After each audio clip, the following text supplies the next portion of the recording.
There we go. Hello, YouTube. Just started up the recording. So, we're going to be starting off a new playthrough. It's been a while since I played BTAU. It's been a hot minute. So, I figured a Liao start could be fun. Friendly Fire, I always do buildings only. Typically find it more fun. And rest of it, think I'm going to leave just as normal. Lower down Ronin prevalence, because I don't really like Ronins. Everything else, I think I'm going to leave on default. Should be good stuff. So let's get it going. I don't know what type of commander I want to go yet, though.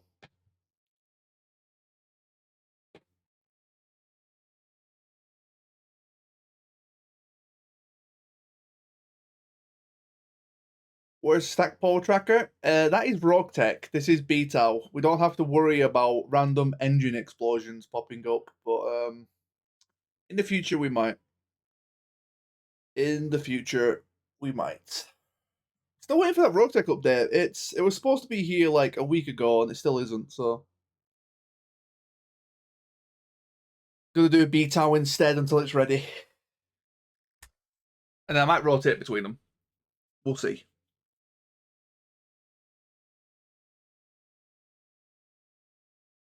We shall see. But yeah, my plan is. Oh God, audio. Sorry, I forgot BattleTech audio breaks itself. There we go. Right, fixed it. Did I fix it? Did I fix it?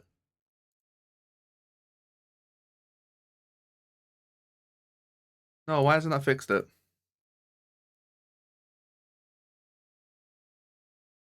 Is there no audio on this bit?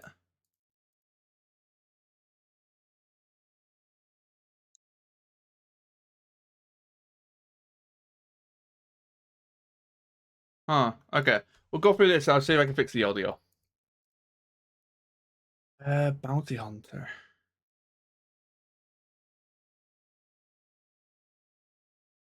Cold shot bonus. I do like Bounty Hunter. I do also like the Resolve. I also like the extra. I mean, all of them are pretty good.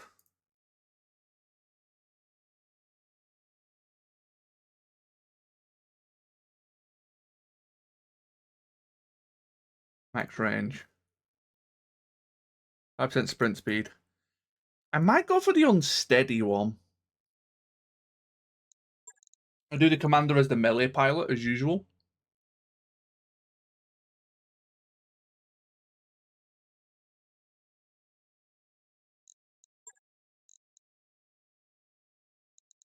Where is he? There we go. I always like using this guy's portrait. I don't really know why. Call sign.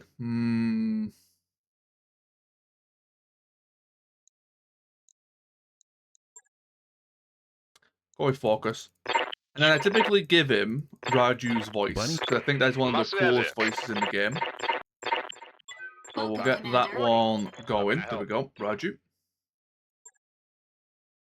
And our starting ability. I don't like the cruise. Nothing wrong with him. I prefer actually getting stuff. The Ancestral Mech is interesting because the new Ancestral bonus is really, really good. But I also like going bonus tank.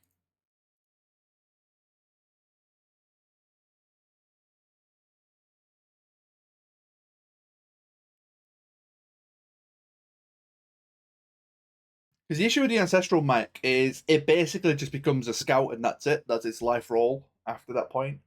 Or if you get a really bad one, it's basically dead.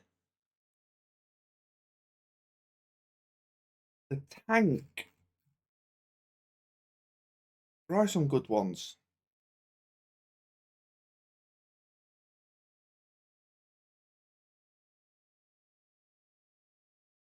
Yeah, let's go tank. Let's go tank. BattleTech Advanced Universe. Alrighty, before we do anything mech-wise. Oh yeah, we have no money, so we can't really do that.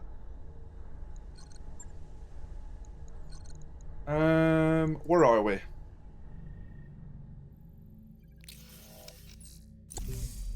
These are freebie stuff to start with. Couple of lasers, couple of machine guns, all that good stuff. We are on a one skull planet. That is actually perfect for us. Tropical world. I hate it already.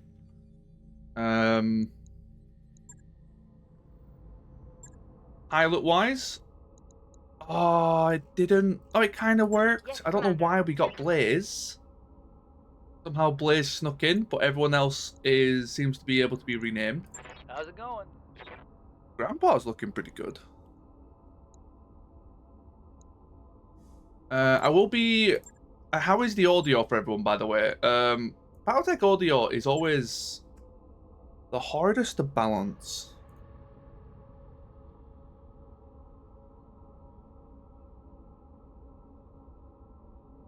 I feel like no matter what, it's always either too loud or too quiet, no matter how hard you try. Of course, until we're in mission, we can't really tell. No problem, Abyssal. Have an awesome time. Ooh, okay.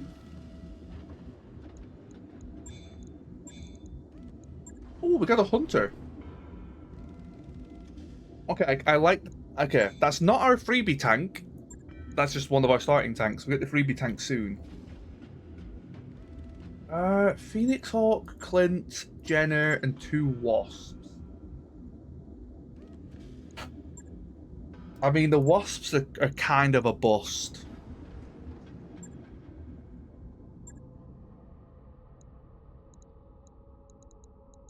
They're our only tank pilot.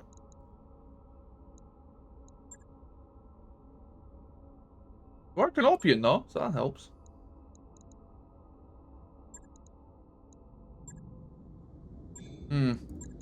Let's take a look at these mechs.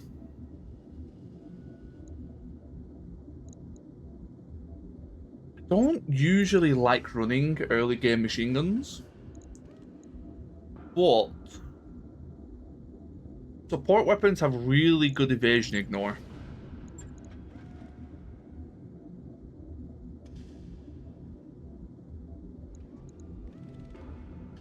To a certain degree, you need to run something. Just for that bit of consistency. Jump jets. I mean, that is the whole point of the Phoenix Hawk. Apart from you have sensor buffs? Huh. I kind of thought the Phoenix Hawk would have had a jump jet quirk. How interesting. Okay, so I can pull out the jump jets then, and not feel like an ass. Honestly, that just might be enough.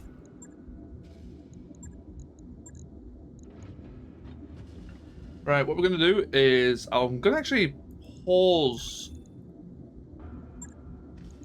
Yeah, I'll pause the recording and I'll come back once we have a plan for all of the mechs.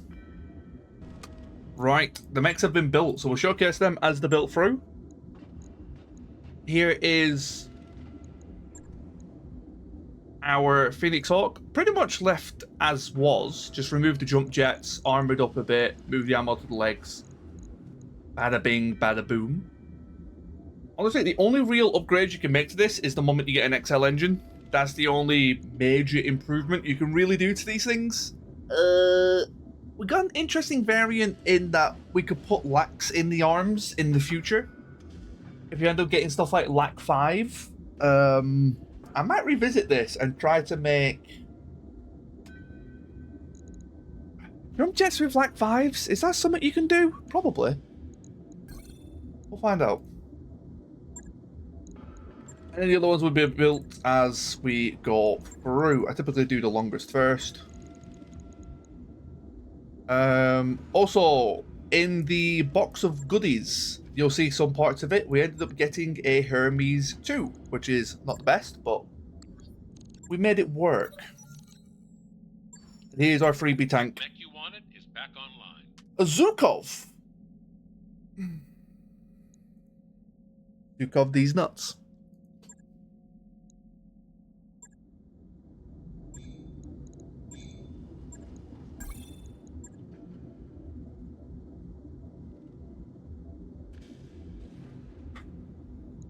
It's fine. Pretty good, honestly. There's a lot worse you can get. And there's probably a few better. I know that there's a few better, but I think we got in like the upper spectrum. Yeah, I can't argue with Dual AC-10s. The thing I'm worried about is how heavy it is. It's a lot easier for lighter mechs to hit heavier stuff. So almost everything in the early missions are going to be very accurate against this thing. Yeah, 75. So that's why I was double checking the armor. It's fairly well armored, but I actually think we might lose this thing. It's not going to move very fast, and things are going to have good accuracy against it. The Wasp we have not changed yet. This hasn't been built yet. We are going to just pass time. Yes, please.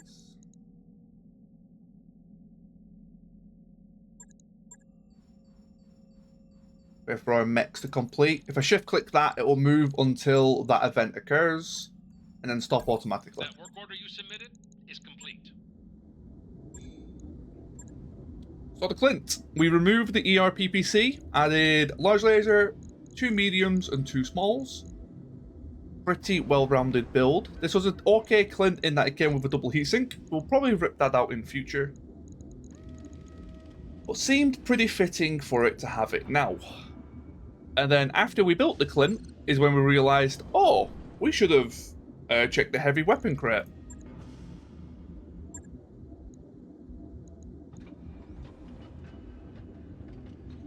We ended up building the Clint back onto the Hermes. But it kind of worked out.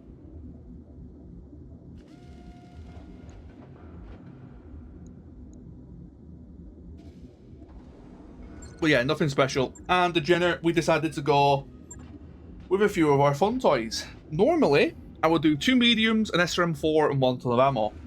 However, we got clan smalls and X-pulses inside the heavy metal crate.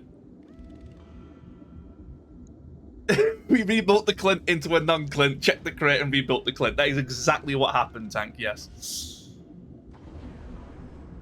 We saw the Clint, went, what is this shit? Got rid of it, opened the crate, saw something worse, and went, you know what? That Clint ain't half bad.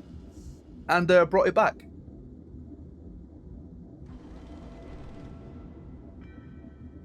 But yeah, we went medium X-pulse and ER smalls. I don't know how this will do. I was thinking about this between the cut of what you guys on YouTube saw. I went on a rant with medium pulses. I hate these things. These things are awful, and I will fight everyone to the death about it. Until you get to about 60 tons, and then they kind of make sense. The reason why these are so bad is the only benefit you get from them doesn't exist.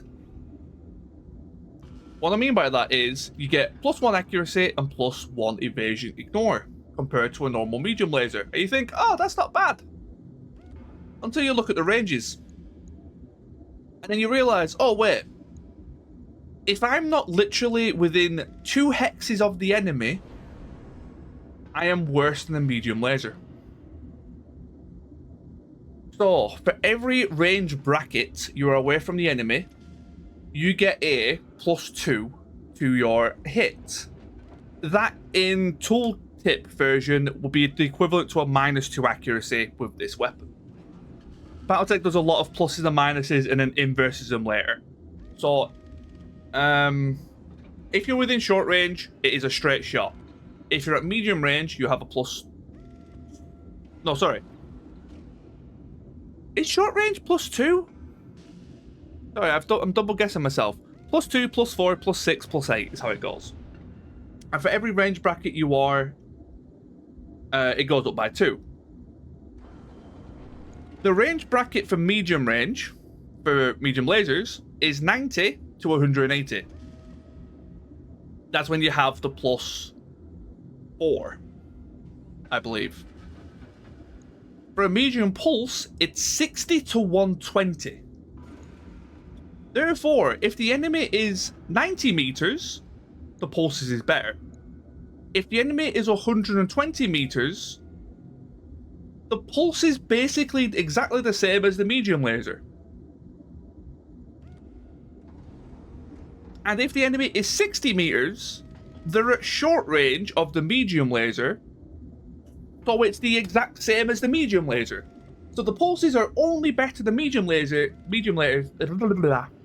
pulses are only better at exactly 90 meters. 3 hexes. Otherwise, they are distinctly worse. I shouldn't say distinctly worse, but they are worse. Actually, to be fair, did I get my math wrong? 90. Oh, sorry, 60 meters. Sorry, yeah, what are those brackets? I'm double guessing my own math now. I do apologize, but yes, that is the problem with medium pulses. The benefits you gain, you lose with the range. So they just add an extra ton for nothing and 7 damage. The reason why at higher tonnage it's fine is you can warrant giving up more tonnage because you have so much more to spare. Sometimes heat is your problem and not weight. When heat is your problem, pulses are a nicer choice. Otherwise, they are just, I really do not like them. You could argue early game, there's no evasion ignore. So with the lack of sensor lock, you could argue that it helps a lot there. I would kind of agree. Offset size deltas. Evasion ignore bonus accuracy will help offset size deltas. Yeah, but so does going closer. So does standing on high ground. There's the other problem, high ground. And that is the other distinct thing. Let's get a mission on the go. That is it for episode 0. I'll see you all back for episode 1.